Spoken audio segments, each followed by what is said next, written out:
Well, Mr. President, welcome back to the Oval Office in the White House. You've been a friend for a long time, a personal friend, and you know my commitment to Israel is ironclad, and we share a deep friendship. I want to thank you again for being here, and the floor is yours.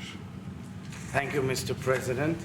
It's always a great honor to be here in the Oval Office and to be with a friend such as you, Mr. President. I will start, of course, with the sad news of the day. In the last 2 hours, 2 Israelis were murdered by rocket attacks from Lebanon in the northern town of Nahariya, a beautiful seashore town in the northern part of Israel. Early in the day, a kindergarten teacher of a kindergarten of special needs, children with special needs, rescued bravely and wisely the toddlers in the kindergarten from a drone attack. A drone exploded in the kindergarten. This is what we're going through from Lebanon, Mr. President, and you know it all too well. We are fighting hard. We're defending our people, our brave soldiers and pilots. And I know that you're working very hard to make sure that this war will end and that there will be first and foremost security for the people of Israel as well as for the people of Lebanon. And in Gaza, we have 101 hostages, over 400 days. I know, Mr. President, that you're day in, day out actively seeking their safe return home as they are going through hell in the dungeons of Gaza. Clearly, you're thinking and working about the day after as well, which perhaps should be a trajectory of hope to the people of the region and the ability to have our neighbors as well as us live in security and peace. But first and foremost, we have to get the hostages back home. I agree.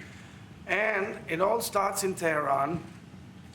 It all starts in the Empire of Evil, where in Tehran, with its proxies, they are doing whatever they can to derail stability and security and peace, calling for the annihilation of the State of Israel and seeking nuclear weapons. And Mr. President, this has to be a major objective all throughout your term and the next term of the next president, because we have to make sure that they cannot fulfill their evil intentions.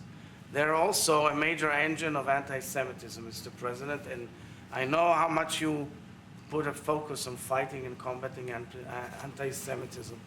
But most importantly, I'm here on behalf of the people of Israel and the nation of Israel and the state of Israel to say to you, Mr. President, thank you very much. As we say in Hebrew, Toda Rabba. You've been an incredible friend of Israel and the Jewish people for decades.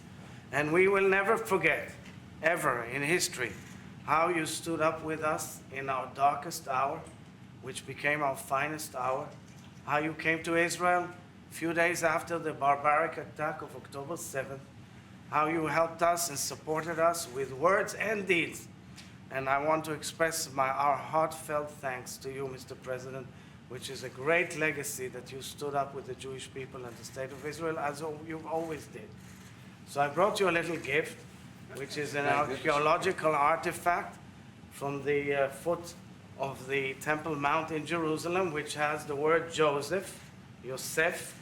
And as you know in the Bible, it says that Joseph will strengthen Israel. And clearly, Mr. President, you've done it. Thank you very much.